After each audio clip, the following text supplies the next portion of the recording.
ॐ नमः श्रीज्योतिराजाय विवेकानन्दसूरये सच्चित्सुखस्वरूपाय स्वामिने तापहारिणे।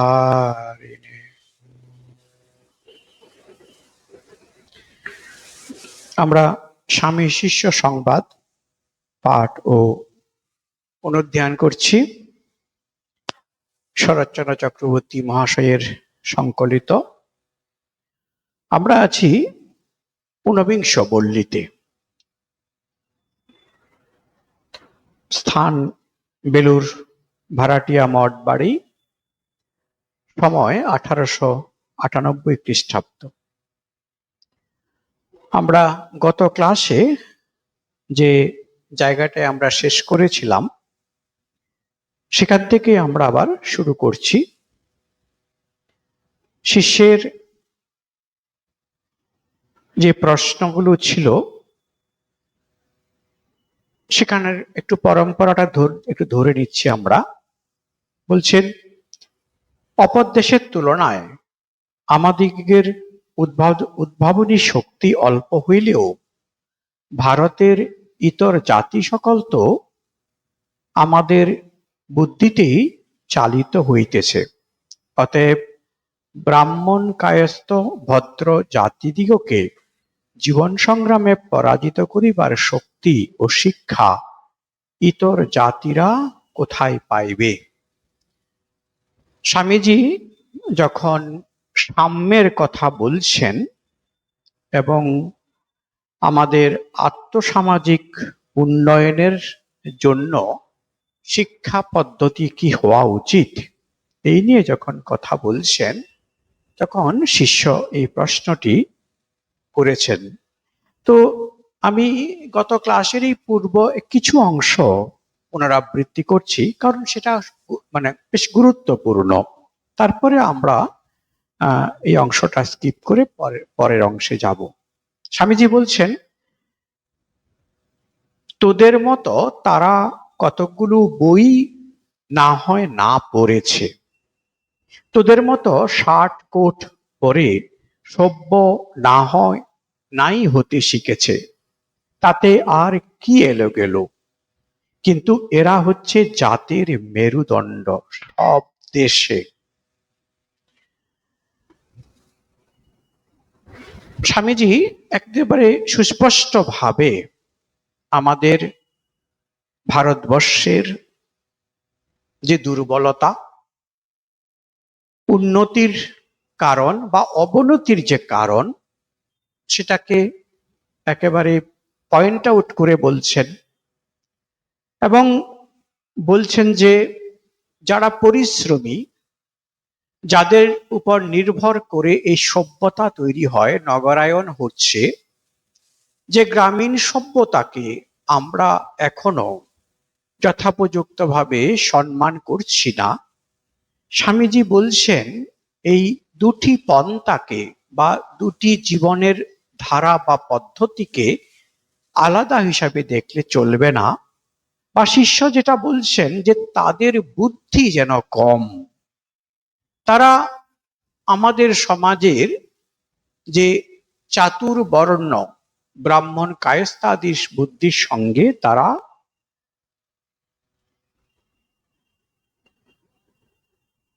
জীবন সংগ্রামে কম্পিট করার মতো শক্তি তাদের নেই।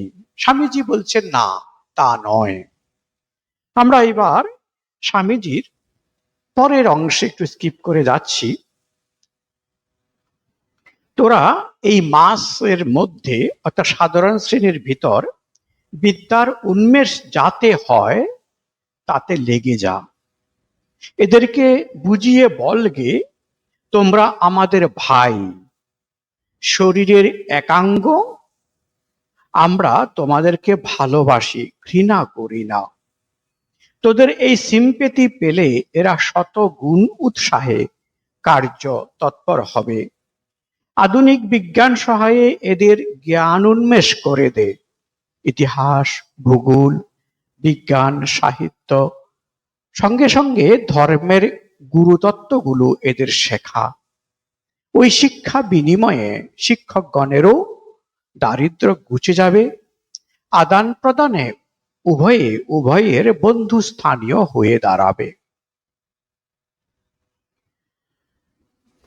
আমরা প্রতিদিন সমাজের যে বিভিন্ন স্তরের মানুষের সঙ্গে মিশি, গ্রামে গঞ্জে যখন থাকি আমরা দেখছি যে একটা মোটামুটি সুর এমন থাকে যে মহারাজ এই ছাত্র বা এই ছাত্রটি খুব মেধাবী, কিন্তু কতদিন পরীক্ষা হয়নি, স্কুল সার্ভিস কমিশনের কথাই বলছে, সেজন্য কোনো কাজ নেই, এবং এটা দুঃখের বা আক্ষেপের সুর। তো এইটা নিয়ে আমার বিশেষ কিছু বলার নেই, কিন্তু আমার একটা জায়গায় একটু সন্দেহ হয় এবং মনে হয় যেন স্বামীজির কথাতেও আমরা সে সুরটা পাই। স্বামীজি এখানে লাইনটা বলছে যে শিক্ষার বিনিময়ে এই শিক্ষকগণেরও দারিদ্র্য ঘুচে যাবে। তার মানে শিক্ষক জাতির যে একটা সমস্যা আছে, সেটা হয়তো আগেও ছিল, এখনো আছে। এখনের সমস্যাটা হয়তো একটু অন্য মাত্রায়, তখন সমাজ ব্যবস্থায় সেটা একটু অন্য মাত্রায় ছিল। শিক্ষকরা সম্মানের দিক থেকে বরাবরই সমাজের উচ্চ স্থানে ছিল, এবং কখনো কখনো আমরা ব্রাহ্মণত্ব এবং শিক্ষক এই দুটোকে যেন একই ভেবে আমরা মনে করি। সেটা বেশিরভাগ সময় এক হলেও সব সময় কিন্তু এক নয়।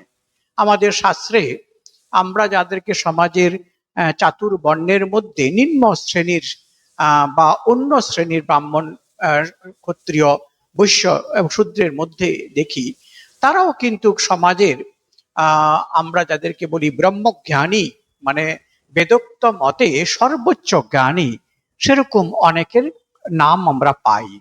আমরা এর মধ্যে উল্লেখ করতে পারি আমাদের যে বেদ গীতা আছে, সে বেদ গীতার বেদের কথা, যেখানে একজন ব্রাহ্মণ কুমারকে তার বাবা পাঠাচ্ছেন যে আমি তোমাকে যা জ্ঞান দেওয়ার সেটা দিয়ে ফেলেছি, তোমার এখনো কিন্তু বিদ্যা অর্জন সম্পূর্ণ হয়নি, তোমাকে যেতে গেলে এই শিক্ষকের কাছে যেতে হবে।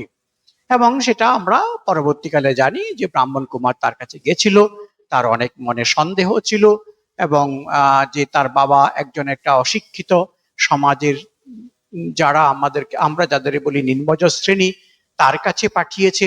এবং আমরা সেই বিখ্যাত শাস্ত্র গ্রন্থ বেদান্তের প্রকরণ গ্রন্থ পাই, এটি একটি মহাভারতেরই অংশ, বেদ গীতা। স্বামীজিও এর উল্লেখ করেছেন বহু জায়গায়। এবং সেই বেদ গীতায় কিন্তু একেবারে ব্রহ্মজ্ঞানের কথা আছে, বেদান্তোক্ত ব্রহ্মজ্ঞানের কথা। এখানে স্বামীজি বলছেন যে সেটা স্বামীজি আজ থেকে 100 বছর আগেও বললেও বা তারও বেশি সময় আগে বললেও আজও যেন সেটা খানিকটা প্রাসঙ্গিক। আজও আমরা দেখতে পাই যে সমাজের যারা কৃষক বা আমরা যাদেরকে বলি পরিশ্রম করে রোজগার করে, যাদের যে জ্ঞানটা হয়তো আমাদের মতো বই পড়া নয়, তারা অভিজ্ঞতার মাধ্যমে তারা উৎপাদন করেন, বা আমাদের জীবনের সভ্যতার যা কিছু সুযোগ সুবিধা তা তাদের দ্বারা সৃষ্টি হয়। স্বামীজি তাদেরকে সমান জায়গায় আনতে বলছেন, একটা বিনিময়ের কথা বলছেন। এবং এই যে আক্ষেপের কথা বলছিলাম যে শিক্ষক শিক্ষিকা হোক বা অভিভাবক অভিভাবিকাদেরও মধ্যে যে আক্ষেপ, তো আমার কাছে একটু মনে হয় যে স্বামীজির কথাতেও সে সুর আমরা খুঁজে পাই যে আমাদেরকে শুধুমাত্র ওই একটি পেশায় যেতে হবে, বা সমাজের একটা বড় অংশ শুধুমাত্র সেটাকে টার্গেট করে থাকছে, এবং সেটা যখন হচ্ছে না, জীবনে আর কোনো কিছু যেন করার নেই বা হতাশ হচ্ছে, বড় জোর হয়তো এই হতাশ মনে তারা একটু গৃহ শিক্ষকতা করছে। তা আমার মনে হয় স্বামীজির কথাতে আমরা যে খুঁজে পাই যে আমাদের প্রত্যেককেই দক্ষ করে তুলতে হবে, যাতে আমরা জীবন সংগ্রামে প্রয়োজনে অন্য কিছুও করতে পারি। সেটা আমাদের এই সমাজে যেন আরো বেশি করে প্রয়োজন হয়ে পড়ছে। এবার আমরা একটু শিষ্যের পরের প্রশ্নে যাচ্ছি। কিন্তু মহাশয়, ইহাদের ভিতর শিক্ষার বিস্তার হইলে ইহারাও তো আবার কালে আমাদের মতো উর্বর মস্তিষ্ক অথচ উদ্যমহীন ও অলস হইয়া উহাদিগের অপেক্ষা নিম্ন শ্রেণীর লোকদিগের পরিশ্রমের সারাংশ গ্রহণ করিতে থাকিবে। এটা খুব গুরুত্বপূর্ণ প্রশ্ন, এবং এই প্রশ্নের মধ্যে মানে গত 100 বা 200 বছরের মধ্যে সামাজিক এবং যে রাজনৈতিক বিভিন্ন আন্দোলন আমাদের এই পৃথিবীতে ঘটেছে তার খানিকটা যেন ইঙ্গিত আছে, যেটাকে আমরা বলি শোষণ। যে যারাই সুবিধা পেয়ে একটা সুবিধাবাদী শ্রেণীতে অন্তর্ভুক্ত হলো, তারা যেন আবার তার থেকে নিম্নতর যে শ্রেণীতে মানুষ আছেন তাদেরকে একটা প্রবণতা যেন থাকে, সে তাকে আবার শোষণ করবে। তো স্বামীজি যেখানে বলছেন যে আমাদেরকে সকলকে শিক্ষিত করতে হবে এবং তাতে আমাদেরই সমাজ ব্যবস্থা উন্নত হয়ে প্রত্যেকে উপকৃত হব, সেখানে শিষ্য প্রশ্ন করছেন এবং সেখানে সন্দেহ প্রকাশ করছেন। আমরা এবার স্বামীজির উত্তর দেখছি। স্বামীজি বলছেন, তা কেন হবে? জ্ঞান উন্মেষ হলেও কুমোর কুমোরেই থাকবে, জেলে জেলেই থাকবে, চাষা চাষই করবে, জাত ব্যবসা ছাড়বে কেন? সহজং কর্ম কুন্তেয় সদসম অপি ন তেজেত। এইভাবে শিক্ষা পেলে এরা নিজ নিজ বৃত্তি ছাড়বে কেন? জ্ঞান বলে নিজের সহজাত কর্ম যাতে আরো ভালো করতে পারে সেই চেষ্টা করবে। দুই একজন প্রতিভাশালী লোক কালে তাদের ভিতর থেকে উঠবেই উঠবে। তাদের তোদের শ্রেণীর ভিতর করে নিবি। তেজস্বী বিশ্বামিত্রকে ব্রাহ্মণেরা যে ব্রাহ্মণ বলে স্বীকার করে নিয়েছিল, তাতে ক্ষত্রিয় জাতটা ব্রাহ্মণের কাছে তখন কতদূর কৃতজ্ঞ হয়েছিল বল দেখি। ওইরূপ সিম্পেথি বা সহানুভূতি ও সাহায্য পেলে মানুষ তো দূরের কথা, পশু পক্ষীও আপনার হয়ে যাবে। আমরা এই স্বামীজির এই কথাগুলোর মধ্যে আমরা বুঝতেই পারছি সমাজ গঠনের কথা আছে, এর মধ্যে আর্থসামাজিক এবং রাজনৈতিক ভাবনার কথা আছে, এবং আমাদের সমাজের শিক্ষা ব্যবস্থা কেমন হওয়া উচিত এটারও কিন্তু ইঙ্গিত আছে, এবং আজও এটাকে সমান প্রাসঙ্গিক বলে আমরা মনে করি, এবং আমাদের সমাজ বিজ্ঞানীরাও তাই মনে করেন। এগুলো আমরা বহুল চর্চিত, আমরা আবার আমরা এগুলো পড়ছি, জানছি, অনুধ্যান করছি, আমাদের নিজেদেরই উপকৃত হবে এবং অন্যরা যারা শুনছেন তারাও উপকৃত হবেন।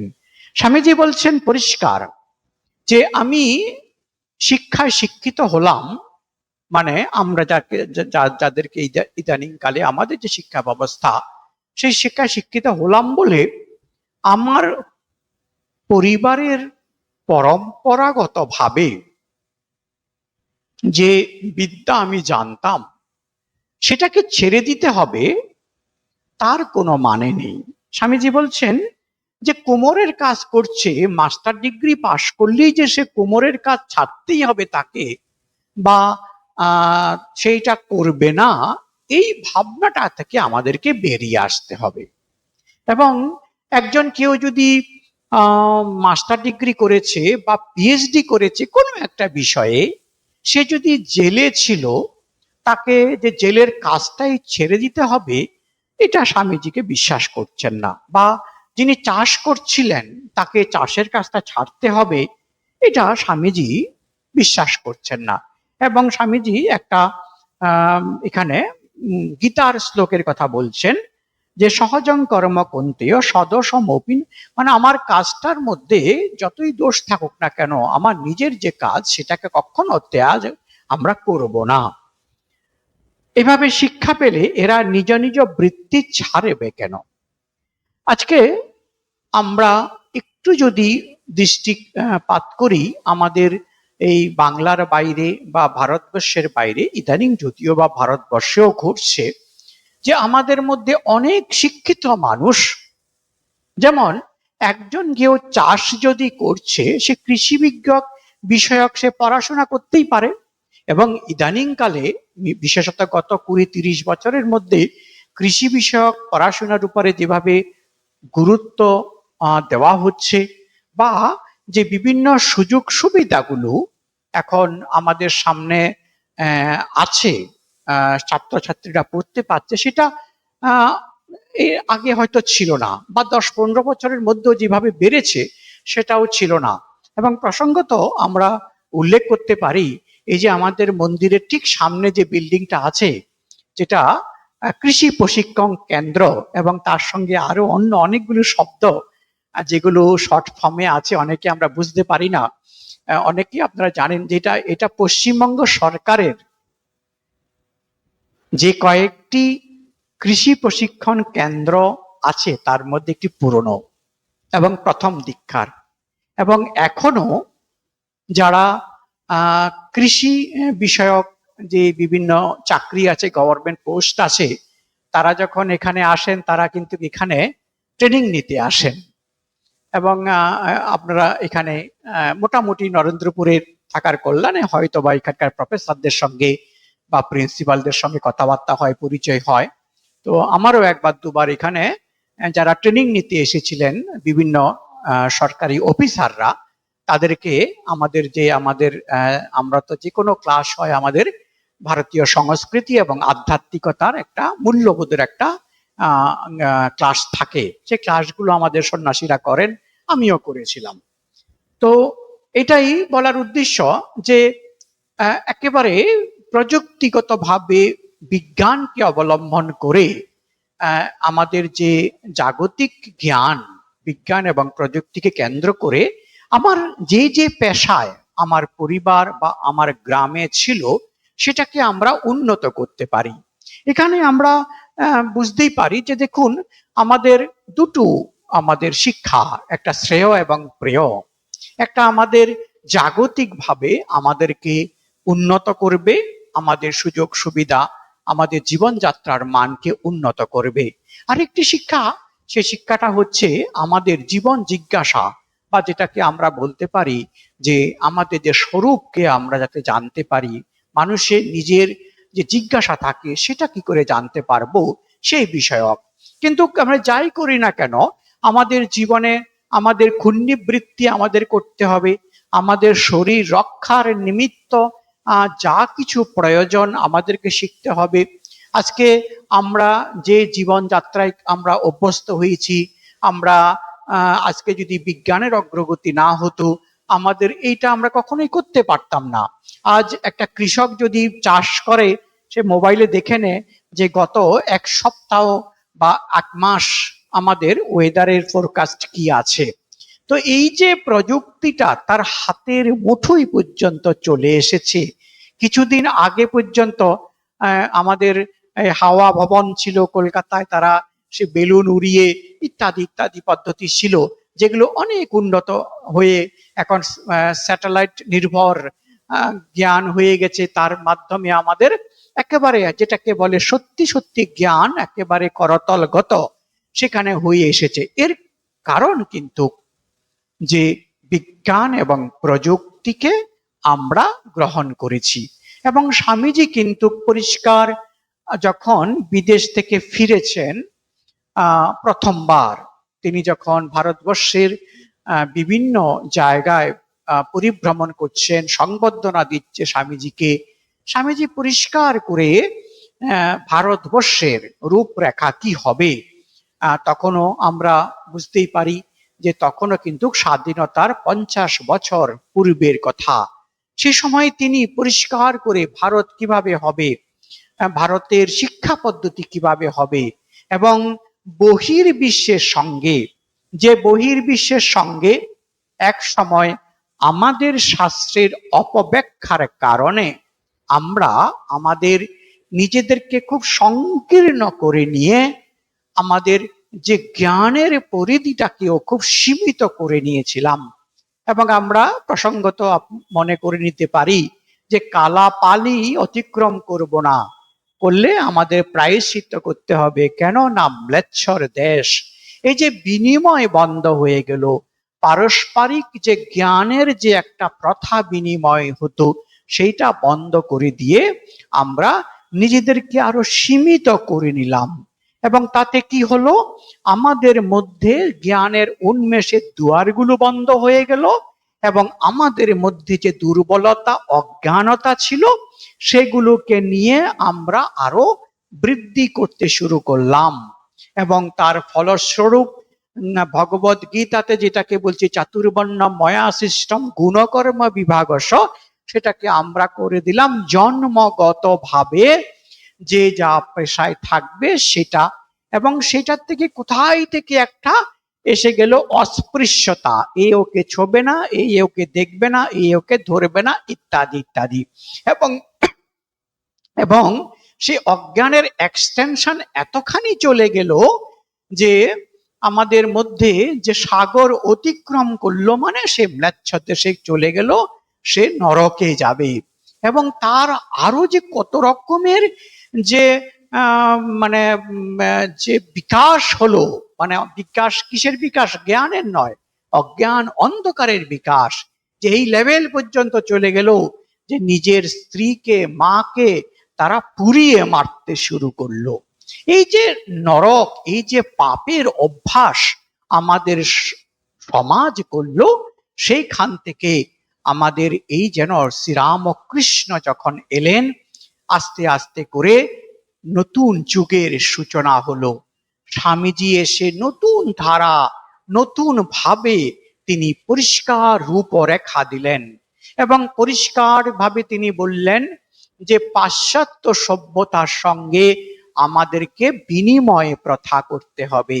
বিনিময় করার মতো আমাদের কি আছে? আমরা একটা দাস শ্রেণীতে পরিণত হয়েছিলাম, আমরা একটা কৃতদাস মানসিকতার পরিণত হয়ে গেছে।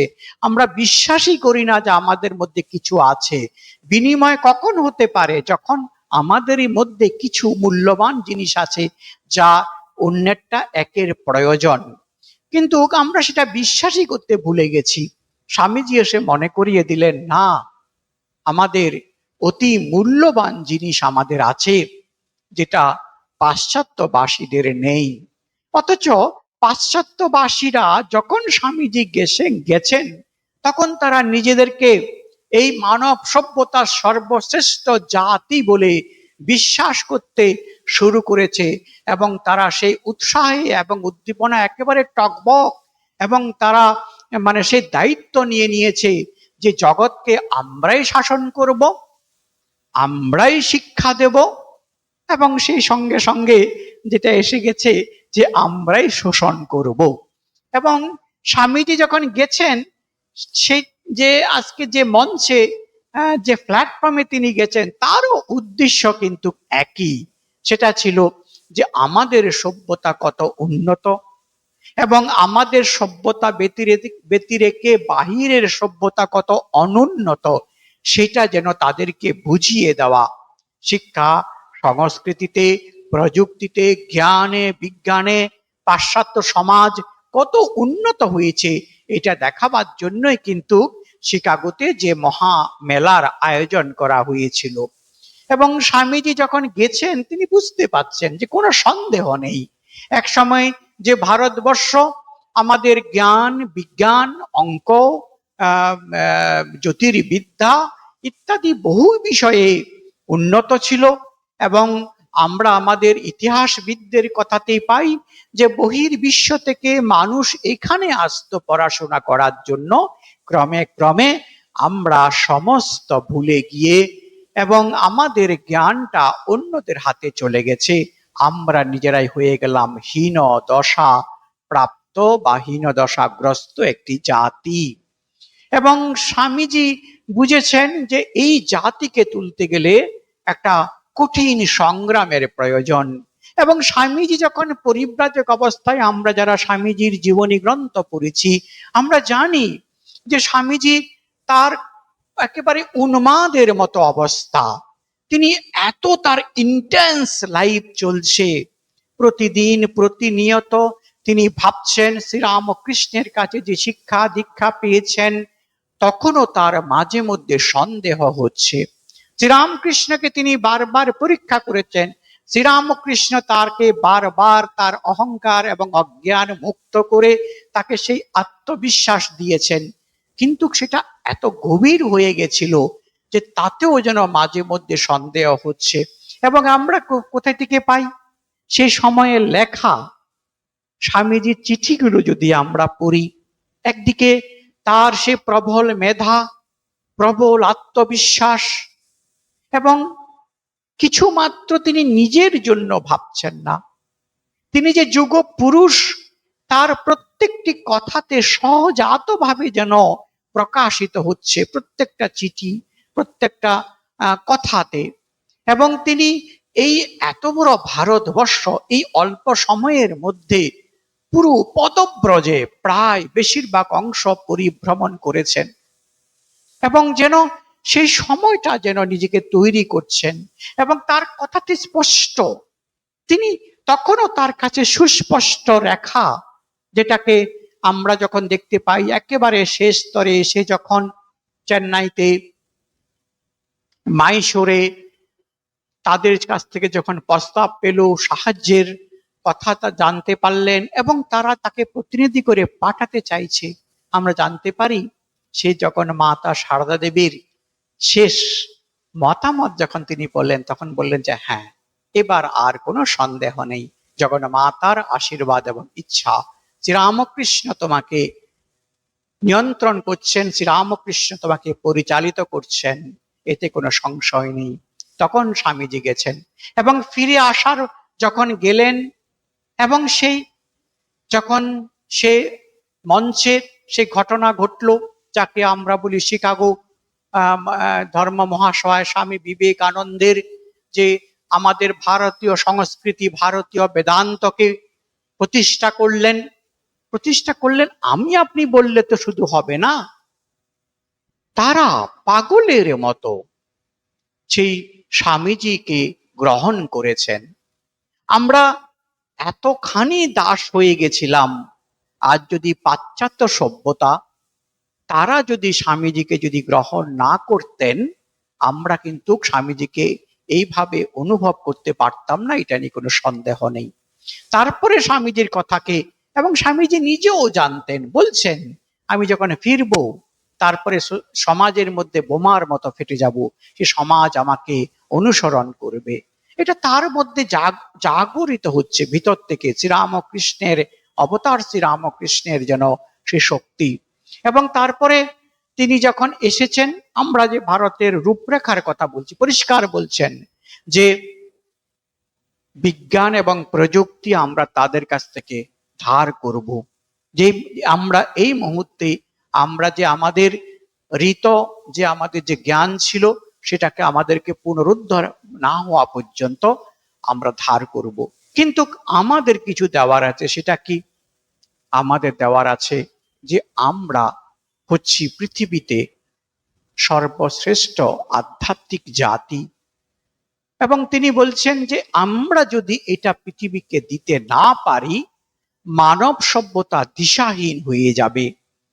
এবং এই প্রকৃত আদান এবং প্রদানের মাধ্যমে যদি পৃথিবীতে একটা সমতা তৈরি না হয়, এই অসমতা পৃথিবীকে ধ্বংসের দিকে নিয়ে যেতে পারে।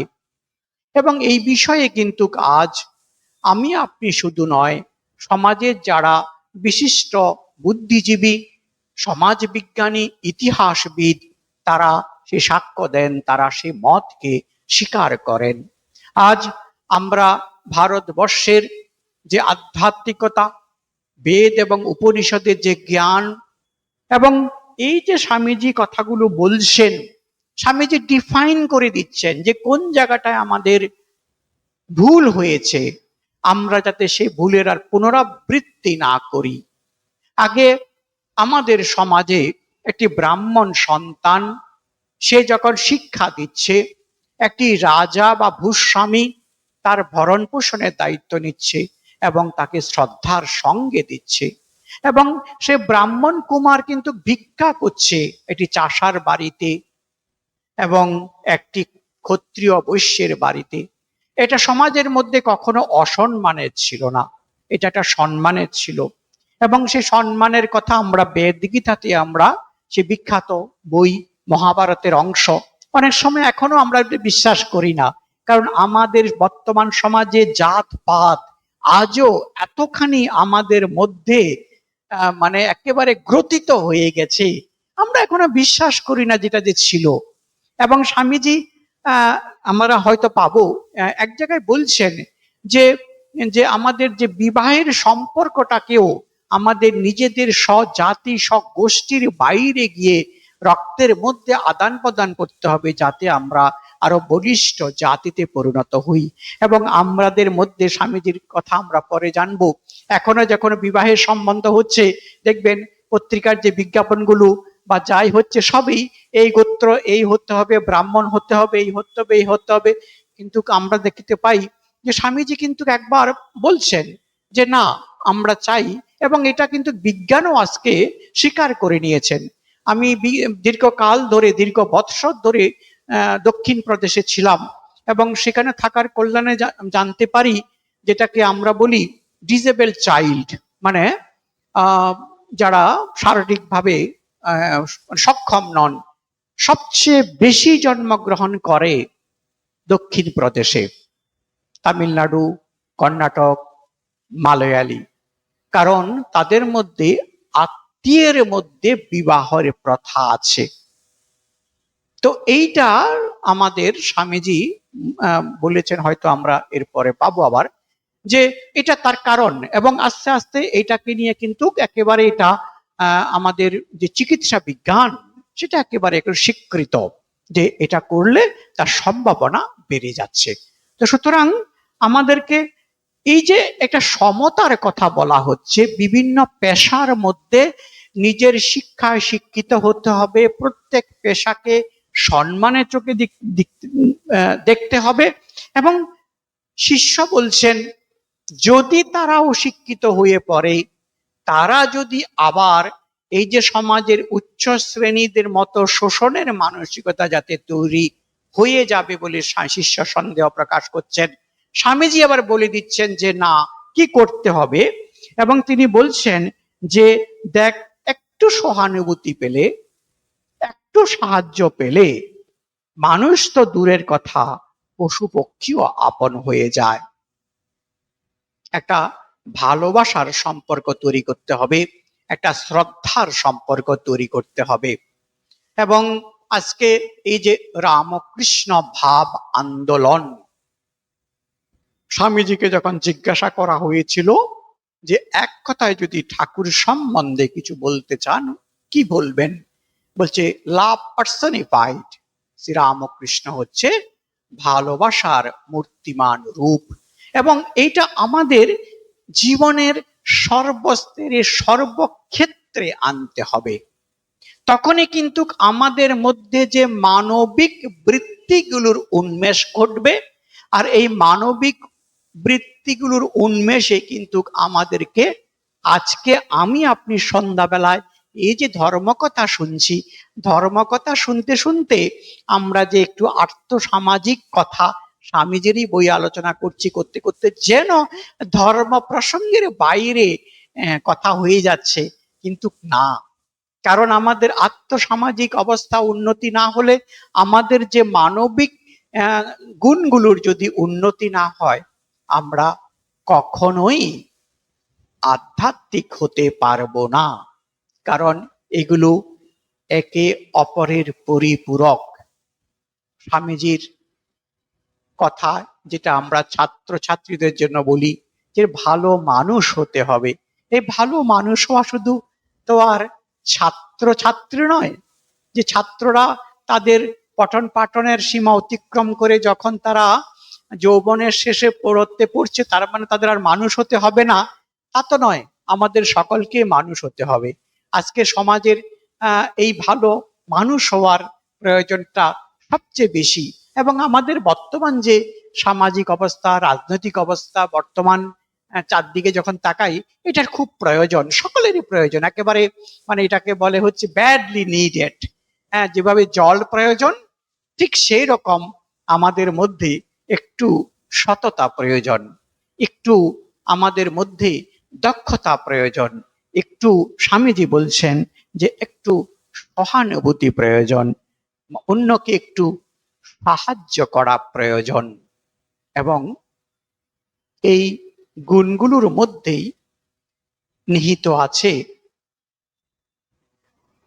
ধর্মজীবনের, আধ্যাত্মিক জীবনের একমাত্র সূত্র। কারণ এই দিকগুলো আমরা আমাদের যখন সাধক তপস্যা শুরু করে, বিভিন্ন শৃঙ্খলার কথা আমরা পাই। ভক্তি যোগের তার বিভিন্ন যে মার্গ আছে, বা রাজযোগের যে বিভিন্ন সাধন ভজনের কথা আমরা পাই, ধ্যান, ধারণা, প্রাণায়াম ইত্যাদি। এবং আমরা অনেক সময় মনে করি ওই সকালবেলা একটু ঠাকুরকে পুজো দিলাম, বিকালবেলা একটু দিলাম, গুরু নির্দিষ্ট পদ্ধতিতে একটু জপ করলাম, একটু ধ্যান করলাম, এতেই বুঝি আমাদের সব হয়ে গেল। দেখুন, এইটুকুনি যে করছেন এটা প্রশংসনীয়, কোনো সন্দেহ নেই। এটাও অনেকে করে না, আপনি করছেন, আমরা যারা করছি সেটা নিঃসন্দেহে একটা প্রশংসনীয়। কিন্তু সেই সঙ্গে এটা মনে রাখতে হবে যে আধ্যাত্মিক জীবন মানেই হচ্ছে আমার প্রতিটা যে মুহূর্ত, আমার জীবনের প্রতিটা যে ক্ষণ, সে প্রতিটা ক্ষণকে আমি সচেতন ভাবে ব্যয় করব, সচেতন ভাবে যাপন করব। এবং বা ভেবে নিতে পারেন যে এই সচেতন ভাবে যাপন করছি কিনা বা করছি কিনা, এর মধ্যেই কিন্তু লুকিয়ে আছে যে আমি আপনি, বা এটা একটা পরীক্ষা যে আমি আপনি কতখানি ধার্মিক হলাম বা কতখানি আধ্যাত্মিক হলাম। জীবনের উদ্দেশ্য শ্রীরামকৃষ্ণ বলছেন ভগবান লাভ। এই ভগবান লাভের স্বরূপের কথা আমরা যারা এই পরিমণ্ডলে আছি, বইয়ের কথা, মহারাজদের কথা, গুরুজনদের কথা আমরা মোটামুটি শুনেছি। কিন্তু সেই সঙ্গে সঙ্গে এটা আমরা বুঝতে পেরেছি যে আমি আপনি চাইলেই কালকেই যে আমাদের মধ্যে একটা রূপ নিয়ে কোনো ভগবান আমার সামনে এসে দাঁড়ালো, সেই সৌভাগ্যের অধিকারী হওয়া অতীব কঠিন। কিন্তু একটা জিনিস বারবার আমাদের শাস্ত্র বলছে, যেটা আমরা একটু চেষ্টা করতে পারি বা চিন্তা করতে পারি, যে আমাদের মধ্যে একটি অবলম্বন নিয়ে সাধনা করলে যে সহজ হয়, সেটা যে একটু সুবিধা হয়, তাতে কোনো সন্দেহ নেই। সেজন্যই কিন্তু প্রতীকের উন্মেষ হয়েছে এবং এই মূর্তির সৃষ্টি হয়েছে।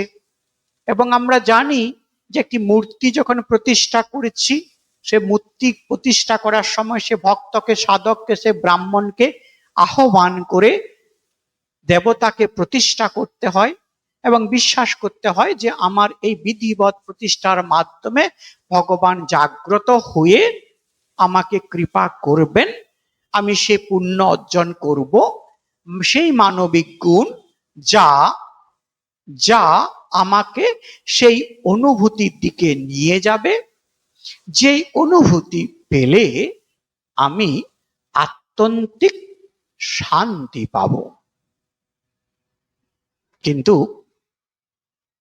আমাদের শাস্ত্র বলছেন যে যে কটি মূর্তি এই পৃথিবীতে আছে, বা যে কটি চিহ্ন এই পৃথিবীতে আছে, সবচেয়ে বেশি যে মূর্তিটি বা যে প্রতীকটিতে ভগবান সবচেয়ে বেশি প্রকাশিত, সেটা হচ্ছে জীবের শরীর, এবং জীবের মধ্যে মনুষ্য শরীর। তো সুতরাং এই যে আপনি বসে শুনছেন, আমি বলছি, এই যে একটা প্রক্রিয়া চলছে, আমরা বেশিরভাগই এই মুহূর্তে সচেতন আছি। এই সচেতনতা আমাদেরকে একটা তৃপ্তি দিচ্ছে, একটা ফুলফিলমেন্ট দিচ্ছে। সেটা কি না, এই মুহূর্তে আমি এই পবিত্র মন্দিরে বসে আমার ইষ্ট দর্শন করছি এবং সেই ইষ্টের গুণগান শুনছি।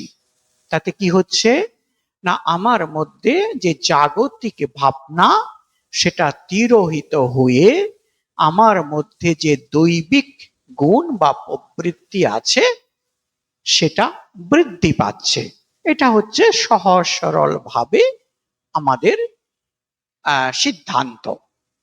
কিন্তু আপনি ভাবুন তো, যদি কোনোভাবে ঘটে যেত যে এখন যেভাবে আপনি শান্ত হয়ে বসে একবারও অস্থির হচ্ছেন না, চঞ্চল হচ্ছেন না, এবং বিশেষ যে টেনশন, যে মানে চিন্তিত হওয়ার সেগুলোও করছেন না, অথচ এগুলো তো আছে, এগুলো তো আর পালিয়ে যায়নি, সবই আছে।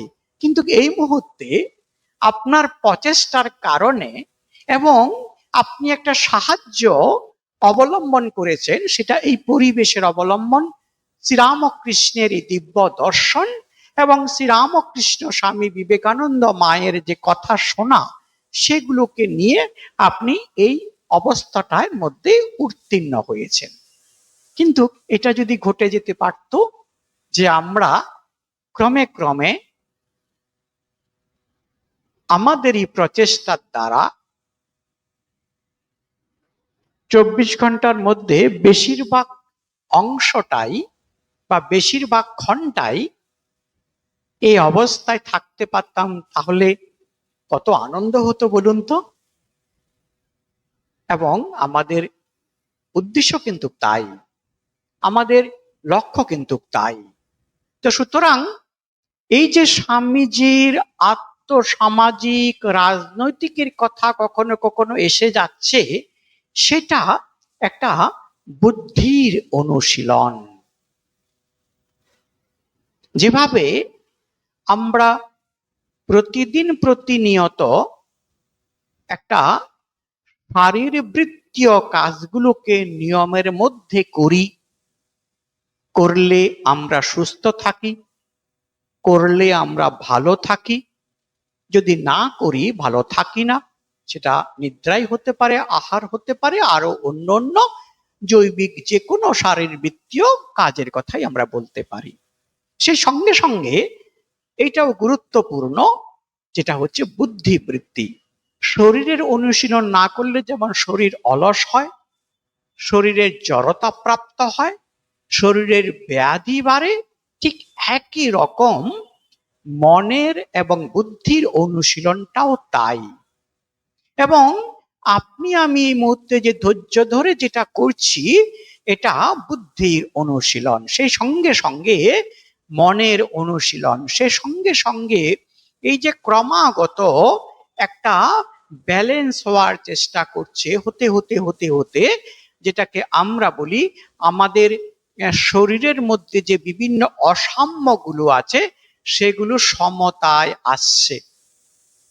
এবং আমরা খানিকটা কখনো কখনো জানি যে আমাদের শরীরে যে যখন কষ্ট হয়, ব্যাধি হয়, ডাক্তারবাবু কি বলে না, কোলেস্ট্রল বেড়ে গেছে, সোডিয়াম কমে গেছে, ক্রিয়েটিন বেড়ে গেছে, ইত্যাদি ইত্যাদি, সুগার বেড়ে গেছে। তার মানে কি, একটা নির্দিষ্ট মাত্রায় ঠিক করে রাখা আছে, সেটা যদি থাকে আপনি সুস্থ।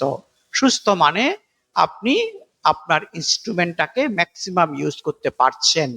তার মধ্যে অসাম্য তৈরি হয়েছে, যে কোনো কারণেই হোক না কেন সেটাকে আবার ডাক্তারবাবু ওষুধ দিয়ে হোক বা যেভাবে হোক সেটাকে সমতে আনার চেষ্টা করছেন। একই রকম ভাবে আমাদেরকে আমাদের শরীরের মধ্যে শরীর ছাড়াও মন, বুদ্ধি, অহংকার, তন্মাত্রা এবং আত্মা, আমি খুব গ্রস ভাবে কথাগুলো বললাম। এগুলোকে আমরা কখনো আরো বিভিন্ন ক্যাটাগরিতে ভাগ করতে পারি, পঞ্চতন্মাত্রা, পঞ্চ ইন্দ্রিয়, মন, বুদ্ধি, অহংকার ইত্যাদি ইত্যাদি। কিন্তু গ্রস ভাবে যদি বলি যে মন, বুদ্ধি এবং আমাদের আত্মা, ঠাকুরের কথায় যে শুদ্ধ বুদ্ধি শুদ্ধ মন হলেই পরে সেটা শুদ্ধ আত্মা, এক একে তিন, এই তিনটে যাতে এক হয়ে যায়, ফলে কি হবে, আমি আপনি এখন যেভাবে শান্ত হয়ে গেছি আরো শান্ত হব। আর এই শান্ত হলে কি হবে, এই শান্ত হলে আমাদের শাস্ত্রে বলছে চিত্তবৃত্তি নিরোধ, যে চিত্তের বৃত্তি নিরোধ হচ্ছে। তাতে কি হবে, বলছে সরোবরে আমি যদি নিচের তলাটাকে একদম পরিষ্কার ভাবে দেখতে চাই, জলের যে আন্দোলন আছে সেগুলোকে স্থির হতে হবে। শ্রীরামকৃষ্ণ উদাহরণ দিচ্ছেন, আমি যদি আমার জলের মধ্যে আমার প্রতিচ্ছবি পেতে চাই, তাহলে আমাকে এই যে পানা আছে পানা সরাতে হবে। কিন্তু তিনি বলছেন যদি হাত তুলে নাও আবার সে পানা এসে যাবে। তাহলে কি এটা একটি ক্রমাগত প্রক্রিয়া, এবং সেই প্রক্রিয়ার অংশ আমরা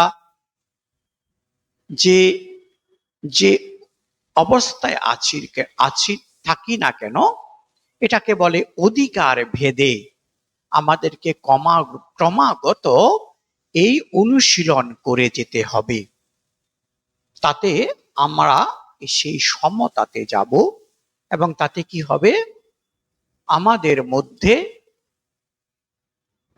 পূর্ব থেকেই যে দেবত্ব বর্তমান, সে দেবত্ব প্রকাশিত হবে। নতুন করে ইনস্টল করার কিছু ব্যাপার নেই, যা আছে সেটা প্রকাশিত হবে।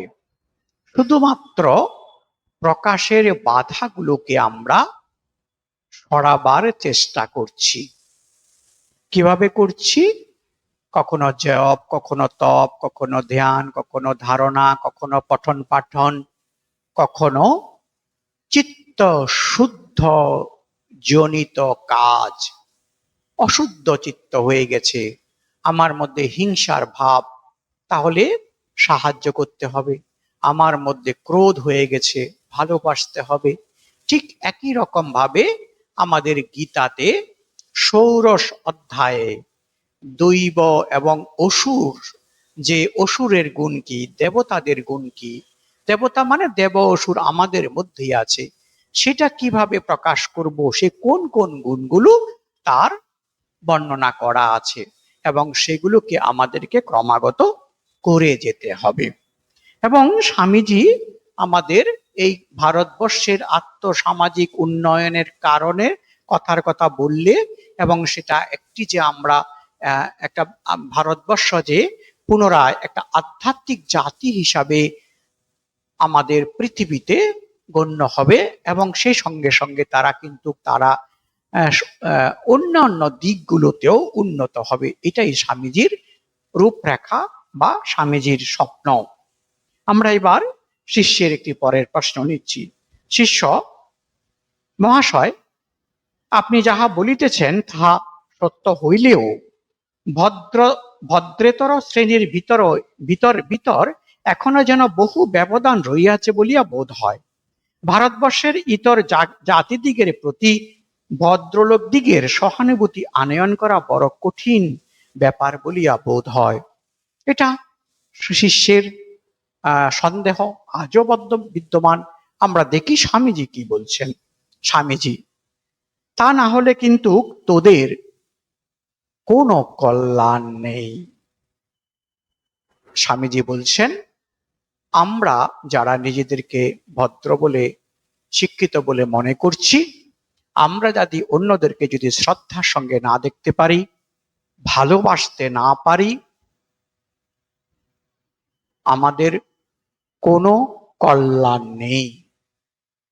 আমি সকলের কথা বলছি না, এখনো তথাকথিত যে শিক্ষিত উচ্চ শ্রেণীর ধনাঢ্য মানুষরা আছেন, তারা এখনো কাজের লোকদেরকে শ্রদ্ধার সঙ্গে দেখেন না। বলে এখন প্রত্যেকটি মানুষই, বেশিরভাগের সঙ্গে কথা বলে দেখেছি যে তারা কিন্তু বলেন যে আমি এটা দিই, ওইটা দিই, এ করি, ওইটা ভালোবাসি, এটা করি, ওইটা করি। এটা সত্যি করছে, কোনো সন্দেহ নেই। এবং বরং উল্টো কমপ্লেন করে তাদের মধ্যে কোনো কৃতজ্ঞতার বোধ নেই। এটাও একটা কমপ্লেন শুনতে পাই। এটাতে আমার মনে হয় ব্যক্তিগতভাবে যখন আপনারা দেবেন, ও কৃতজ্ঞতা বোধের আশাটুকু আর করবেন না, রাখবেন না।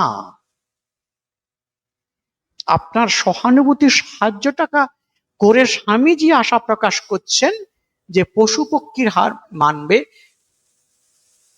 এটা তৎক্ষণাৎই যে হবে তা কিন্তু নয়। তো সুতরাং শিষ্যের প্রশ্ন, স্বামীজি বলছেন যে যদি না করিস তোদের কোনো কল্যাণ হবে না। তো সুতরাং আমাদেরকে একেবারে অন্তর থেকে এই স্বামীজির শিক্ষা অনুসারে জিনিসটাকে করতে হবে। স্বামীজি তারপরে বলছেন, তোরা চিরকাল যা করে আসছিস ওই ঘোরাঘুরি লাঠালাঠি করে সব ধ্বংস হয়ে যাবি।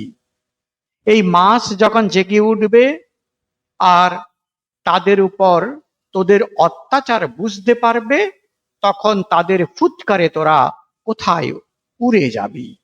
তারাই তোদের ভিতর সিভিলাইজেশন এনে দিয়েছে, তারাই আবার সব ভেঙে দেবে। যেন একটু যদি চিন্তা করি আপনার চারপাশে এই কথাগুলো, আজকে মনে করুন রেল বলুন, এই অট্টালিকা বলুন, এই যে আমাদের আমরা যারা গর্ব করছি প্লেনে চেপে এই 12 ঘন্টায় পৃথিবীর ও প্রান্ত থেকে ও প্রান্তে চলে যাচ্ছি, কেউ কেউ ভাবছি যে প্লেনে করে তো অনেক ঘোরা হলো, এবার একটু রকেটে করে একটু ঘুরে আসা যাক। অতখানি আমাদের বিলাস চলছে। স্বামীজি বলছেন যে তারা যখন জানবে যে তাদের করা, তাদের পরিশ্রমের উপর তোরা এগুলো করছিস, তারা জেগে উঠবে এবং তারা করতে যেমন তারা জানে, তারা ভেঙেও দিতে পারবে। এবং আজকে শ্রীলঙ্কায় বলুন, বাংলাদেশ বলুন, ইভেন আমাদের দেশেও এই যে একটা মানুষ, আমরা কত কষ্ট করি একটা ছোট্ট ঘর আপনারা তুলছেন, একটা ছোট্ট ঘরের যে আসবাবপত্র তৈরি করছেন, সেখানে কিভাবে সম্ভব হয় যে এইভাবে যে আমাদের সম্পত্তি এইভাবে মানুষ যে কোনো প্রতিবাদের নামে ধ্বংস করব। রেল রেল স্টেশন হোক, যে কোনো স্থাপত্য হোক, সরকারি কার্যালয় হোক, প্রতিবাদ হতেই পারে, কিন্তু এটা আমার সম্পত্তি, আপনার সম্পত্তি, সকলের সম্পত্তি, এবং সেই সম্পত্তি অনেক কষ্ট করে সেটা করা হয়েছে। এবং একটা জাতি যখন এইভাবে হয়ে যায়, এই বাংলাদেশ বা শ্রীলঙ্কা যে কিভাবে ব্যাংকরাপ্ট হয়ে যাচ্ছে তারা। তো সুতরাং এইটা যে স্বামীজি বলছেন যে এটা হয়ে যেতে পারে, আমরা যদি সাবধান না হই, আমাদেরকে সাবধান হতে হবে। ভেবে দেখ, স্বামীজি বলছেন জাত, গল জাতের হাতে অমন একটি, এটা একটি জাতির কথা বলছেন, গল জাতির হাতে অমন যে প্রাচীন রোম সভ্যতা কোথায় ধ্বংস হয়ে গেল। স্বামীজি ইতিহাসের কথা বলছেন, ইতিহাসের পুনরাবৃত্তি হতে পারে। এবং আজকের যে যুদ্ধগুলো হচ্ছে, আমি আপনি টিভিতে দেখছি, আপনি ভাবুন তো যে একটা শহর, একটা নগর সভ্যতা গড়ে উঠতে কত কষ্ট হয়।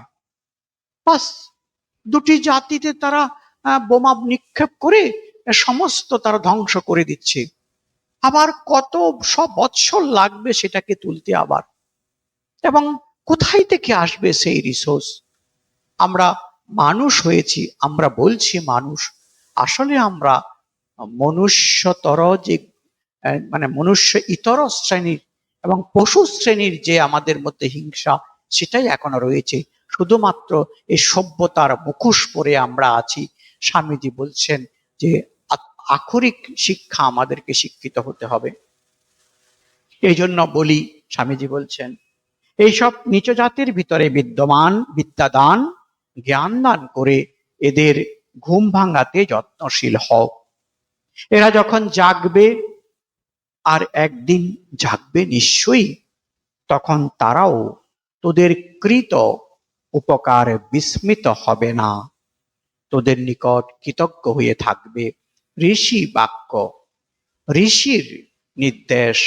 তিনি বলছেন না, সুতরাং আমরা যেরকম তৎক্ষণাৎ দান করে দানের প্রতিকার চাইছি, এরকম একটা পর্যবেক্ষণ যে না মহারাজ, আমার ঘরে এই তো দেখলাম কম করে হলেও এই 50 জন কাজের লোক এসে এলো গেল, তাদের মধ্যে সেই কৃতজ্ঞতা দেখতে পাই না।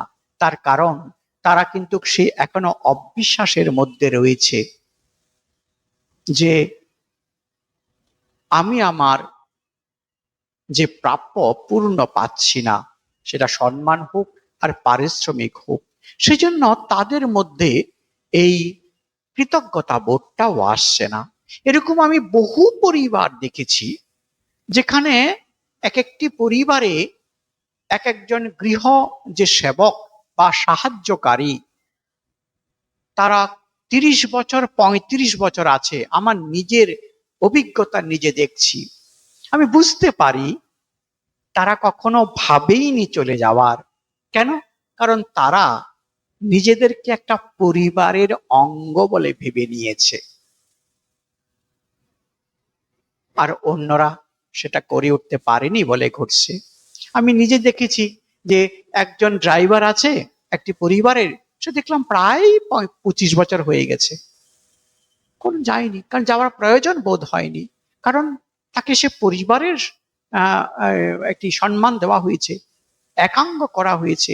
এবং একটি হাউসমেট বা আমরা হোম মেকার, যাদের হেল্পার বলতে পারি, তাদের এরকম দেখার সুযোগ হয়েছে আমার জীবনে। তো সেটা বুঝতে পারি যে স্বামীজির কথায় যে আক্ষরিক অর্থে তারা সে ভালোবাসা পেয়েছে, সেজন্য তারা কখনো আর অকৃতজ্ঞতা হয়নি, কৃতজ্ঞতা বসে সবসময় থেকেছে। এবং সবসময় সো রেসপেক্ট, মানে একটা সম্মানের সঙ্গে তাদের সঙ্গে যখন কথা বলেছি, একটা সম্মান, একটা ভালোবাসা। এবং স্মৃতিতে মনে পড়ছে যে আমি দেখেছি এখন আর যেটা হয় না, যে একটা ছোটবেলায় একটা মেয়ে, তখন তো এত যে শিশু শ্রমের এত কড়াকড়ি ছিল না, হয়তো এসেছে তাদের ঘরেই বড় হয়েছে, এবং ঘরেই সেই গৃহস্বামী তাকে পঠন পাঠন শিখিয়েছে। হয়তো সে স্কুলে যায়নি, ততদিনে সে কিন্তু পড়তে শিখে গেছে, হিসাব করতে শিখে গেছে, এবং সে লিখতে শিখে গেছে। এবং নিজের পয়সায় যেভাবে নিজের মেয়েকে বিবাহ দিয়েছে, ঠিক সমতুল্যভাবে তার বিবাহের ব্যবস্থা করেছে। এবং সে যখন বাপের বাড়িতে আসে, সে কিন্তু এই বাড়িতেই আসে। তো এগুলো আমাদেরও নিজেদের স্বামীজির কথা অনুসারে এগুলো আমাদের ভাববার বিষয় রয়ে গেছে, যে আমাদের সমাজের এগুলো কিন্তু চিন্তা করার বিষয় রয়েছে। তারপরে স্বামীজি, আমরা প্রায় শেষ লগ্নে এসে পৌঁছেছি, আমরা আমাদের অনুধ্যান এবার শেষ করব। আর একটু শেষ লগ্ন আমরা শিষ্যকে বলছেন যে এগুলোকে চিন্তা করতে হবে। তারপর বলছেন যে তুই কি স্থির করলি, ওসব কথা এখন থাক, তুই এখন কি স্থির করলি তা বল। যা হয় একটা কর, হয় কোনো ব্যবসায় চেষ্টা কর, নয় আমাদের মতো আত্মন মোক্ষার্থং জগদ্ধিতায়চ। যথার্থ সন্ন্যাসের পথে চলে আয়। এই শেষ পন্থাই অবশ্যই শ্রেষ্ঠ পন্থা। কি হবে ছাই সংসারী হয়ে? বুঝে তো দেখছিস সব ক্ষণিক। এখানে একটি সংস্কৃত শ্লোকের আছে যে নলি নলিনী দলগত জলম অতি তরলম তৎ বৎ জীবনম অতিশয় চ পলম। যে এই জীবন কতখানি চঞ্চল, যেন একেবারে পদ্মপত্রে যেমন জল থাকে ঠিক সেরকম ক্ষণিকের জন্য আমাদের এই জীবন। স্বামীজি তার শিষ্যকে তখন এখানে সংসারীরা যেন না ভাবেন যে স্বামীজি সংসারকে ছোট করছেন, সেটা মোটেই নয়। আমাদের কর্মযোগের সে বিখ্যাত গল্প আছে যে কে শ্রেষ্ঠ। সেখানে স্বামীজি একটি গল্পের মাধ্যমে একটি সাধু এবং একটি গৃহস্থের কথা বলছেন এবং বলছেন যে উভয়ই পরিপূরক, উভয়ে শ্রেষ্ঠ। আমরা যদি নিজ নিজ ক্ষেত্রে আমরা যদি দায়িত্ববান হই, কর্তব্যপরায়ণ হই। এবং স্বামীজি আরেক জায়গায় এই কথাটি বলেছেন। তো সুতরাং এখানে স্বামীজি শিষ্যকে উৎসাহিত করছেন ত্যাগের পথে, সেবার পথে। তো সেজন্য বলছেন যে আত্মরা মোক্ষাত্মং, যে নিজের মুক্তি এবং জগতের কল্যাণ, যে এই পথ তুই বেছে নে। আজকে আমরা অনুধ্যান এখানে শেষ করছি। আমাদের দিব্যত্রয়ী শ্রী শ্রী ঠাকুর, শ্রী শ্রী মা, শ্রী শ্রী স্বামীজির কাছে প্রার্থনা করি তিনি আমাদেরকে সে শক্তি দিন, আমরা যাতে তাদের পথে চলতে পারি। ওম শান্তি শান্তি শান্তি।